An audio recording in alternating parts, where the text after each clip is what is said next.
Capres-Cawapres nomor urut 3 Ganjar Pranowo Mahfud MD menggugat hasil pemilu presiden 2024 ke Mahkamah Konstitusi. Tak hanya Ganjar Mahfud, paslon nomor urut 1 Anies Baswedan Muhaimin Iskandar bahkan lebih dulu mendaftarkan gugatan hasil pemilu ke MK. Kedua paslon menilai ada indikasi kecurangan selama, sebelum, saat pelaksanaan hingga setelah pemungutan suara. Rabu 27 Maret 2024, Mahkamah Konstitusi menggelar sidang perdana perselisihan hasil pemilu presiden 2024. Kedua pemohon, yakni Capres Anies Baswedan dan Capres Ganjar Pranowo hadir.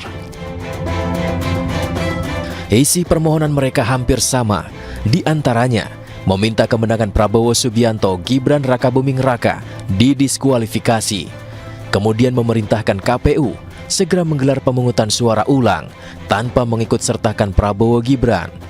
Mata publik pun kemudian tertuju pada jalannya persidangan. Aroma dugaan kecurangan, pengerahan oknum aparat, politisasi bansos, nepotisme, hingga isu cawe-cawe Presiden Joko Widodo disampaikan di gedung Mahkamah Konstitusi yang muncul dari keterangan para saksi dan ahli. Terutama saat 4 Menteri Kabinet Indonesia Maju hadir dalam sidang sebagai saksi, yakni Menko Bidang Perekonomian Airlangga Hartarto, Menko Bidang Pembangunan Manusia dan Kebudayaan Muhadjir Effendi, Menteri Keuangan Sri Mulyani, dan Menteri Sosial Tri Risma Harini. Sidang perselisihan hasil pemilu sudah memasuki tahap akhir. Putusan akan dibacakan Senin 22 April 2024. Mampukah Hakim Konstitusi menjaga marwahnya sebagai corong keadilan? Jangan sampai palu hakim patah lagi di hadapan politik. Tim Liputan iNews melaporkan. Mahkamah Konstitusi menegaskan pengaruh amicus curiae terhadap keputusan yang diambil tidak bisa diukur lantaran tergantung keyakinan masing-masing hakim.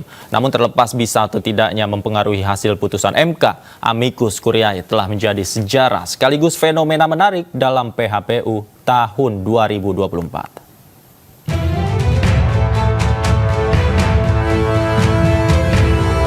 Mahkamah Konstitusi akan membacakan putusan sidang perselisihan hasil pemilihan presiden 2024 pada Senin atas gugatan yang diajukan oleh kubu pasangan calon presiden dan wakil presiden Anies Baswedan, Muhaimin Iskandar, serta Ganjar Pranowo, Mahfud MD. Gugatan terhadap hasil Pilpres bukanlah hal baru sejak pemilu langsung digelar pada 2024. MK selalu menangani gugatan hasil Pilpres. Namun ada sejumlah keputusan dan peristiwa baru yang terjadi pertama kali sepanjang sejarah sengketa hasil pemilu di MK. Di antaranya, banyak pihak yang mengajukan menjadi amicus curiae. Bahkan hingga Jumat 19 April 2024, Mahkamah Konstitusi telah menerima 47 pengajuan amicus curiae dari berbagai kalangan, termasuk dari Megawati Soekarno Putri. Amicus curiae dikenal sebagai sahabat pengadilan, merupakan praktik hukum yang memungkinkan pihak lain di luar pihak berperkara untuk terlibat dalam peradilan. Berfungsi mengklarifikasi isu faktual, menjelaskan isu hukum, dan mewakili kelompok tertentu.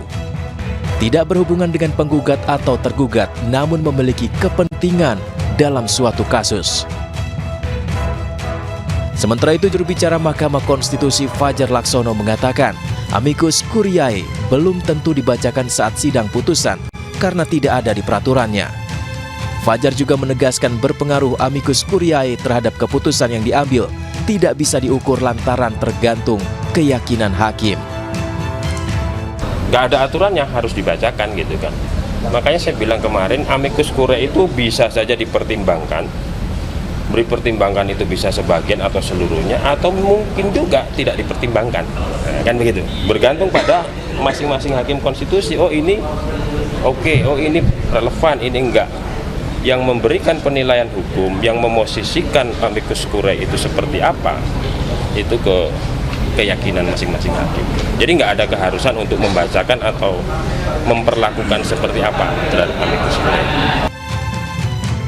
Namun terlepas bisa atau tidaknya mempengaruhi hasil putusan Mahkamah Konstitusi, Amicus Curiae kali ini telah menjadi sejarah sekaligus fenomena menarik dalam PHPU tahun 2024. Tim Liputan iNews melaporkan. Mahkamah Konstitusi akan membacakan putusan sengketa Pilpres pada Senin 22 April. MK memiliki beberapa opsi dalam mengambil putusan untuk mengembalikan marwahnya usai mendapat sorotan publik.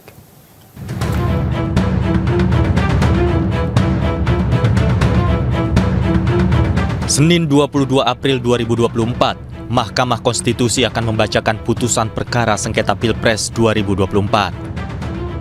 Seluruh ahli dan saksi, baik dari pihak Anies Muhaimin dan pihak Ganjar Mahfud telah hadir memberikan keterangan. Tak hanya itu, untuk pertama kalinya dalam sejarah, Mahkamah Konstitusi menghadirkan 4 orang menteri di muka persidangan.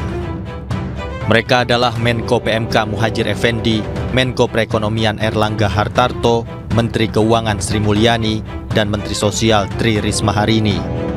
Pembacaan putusan menjadi momentum yang paling dinanti. Apakah Mahkamah Konstitusi berani membuat gebrakan lewat putusannya? Ataukah lagi-lagi palu hakim patah dalam mengambil keputusan nanti? Mahkamah Konstitusi diprediksi memiliki beberapa opsi dalam memutuskan perkara sengketa Pilpres 2024. Opsi pertama, MK akan menolak seluruh permohonan pihak Anies Muhaimin dan Ganjar Mahfud dengan beberapa catatan perbaikan yang akan berlaku pada Pilpres selanjutnya. Putusan ini otomatis membuat pasangan Prabowo Gibran menang Pilpres secara sah. Opsi kedua, MK akan mengabulkan seluruh permohonan pihak Anies Muhaimin dan Ganjar Mahfud dan mendiskualifikasi pasangan Prabowo Gibran. Hal ini memungkinkan pemungutan suara ulang dilakukan dengan kandidat hanya diikuti oleh Anies Muhaimin dan Ganjar Mahfud saja. Opsi ketiga, MK hanya mendiskualifikasi Gibran Rakabuming Raka. Hal ini otomatis membuat Prabowo ganti cawapres baru dalam pemungutan suara ulang. Namun opsi ini diprediksi sulit dilakukan karena akan berimbas pada perpanjangan masa jabatan Jokowi jika pemilu ulang berlangsung 2 putaran. Opsi keempat, MK akan mendiskualifikasi Gibran, namun Prabowo tetap sah dan dilantik jadi presiden. Hal ini otomatis membuat posisi Wapres akan ditentukan oleh MPR sesuai dengan Undang-Undang Dasar 1945 soal kekosongan kekuasaan. Namun hal ini diduga juga sulit dilakukan karena bisa timbulkan gejolak sosial politik. Putusan yang akan dibuat oleh Mahkamah Konstitusi menjadi pertaruhan seluruh hakim untuk mengembalikan marwah Mahkamah Konstitusi. Integritas para hakim diuji di tengah sorotan dan gempuran keraguan publik atas kinerja Mahkamah pada pemilu 2024 ini. Dari Jakarta, Tim Liputan iNews melaporkan.